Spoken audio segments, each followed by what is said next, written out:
Hi guys, welcome to another lab flip video. This will be your physical properties exploration that we'll be doing on Friday. This is a stations lab. So a couple of really important things about that is when you look at your lab sheet, you'll see it says Station 1, how materials can be shaped, Station 2, how materials look. And then on the back, you'll be your how materials behave Part 1 and Part 2. The thing is, all of your procedures not on here. You see it that there's not a lot of instructions. Basically, every single station says write down the name of your materials, and we'll be using aluminum, iron, sulfur, and carbon.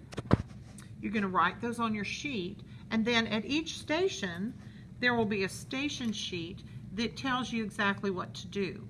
So when your sheet over here says follow the instructions on the card for testing the materials, this will tell you that means you come over here and follow these instructions.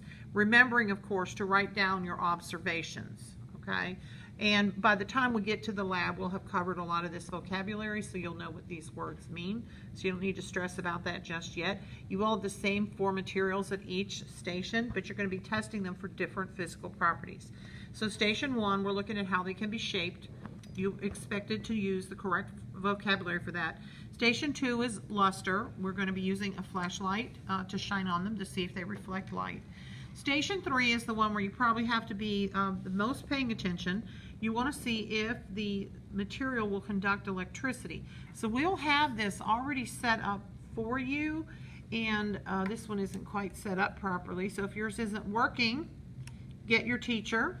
That's conducting electricity because it's a closed circuit, but we're going to actually test one of the items by touching it or clamping it if you can. See, that one's conducting electricity.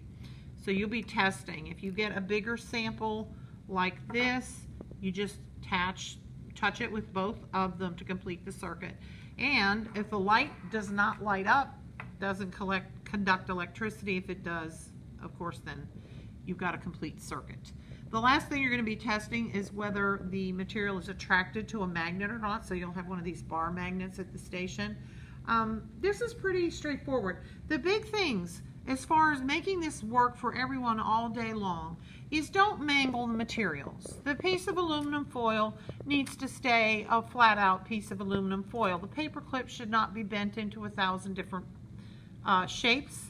We're not making art with it, we're testing it scientifically. And try not to break these into smaller pieces. We want the 7th period class to get just as good an experience in the lab as the 1st period class. So please treat the materials carefully. I'd say the other thing is when you're at a station, make sure you're in the correct section of your sheet. So the station card clearly says Station 1, you better be in Station 1. But you might end up starting at Station 4 because we'll have 2 of each station, so we'll have you in 8 groups. And you need to make sure you're in the correct section of your paper. The other thing is this is going to be timed. You're only going to have so many minutes at each station, and the timer will go off and you will move to the next station as instructed by your teacher. So don't dawdle. Work efficiently and quickly. And if you get done before it's time to move, stay at your station. Make sure you have your charts properly filled out. Maybe discuss your results with your lab group, but don't be running around the room, bothering other groups that aren't finished.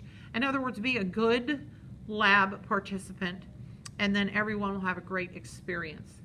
And the secret word today is going to be platypus. Please don't share the secret word with anyone else. They got to watch the video themselves, or excuse me, they have to watch the video themselves. And of course, when you're done watching this video, go take the quiz, take it over and over again until you get a 100. Have fun.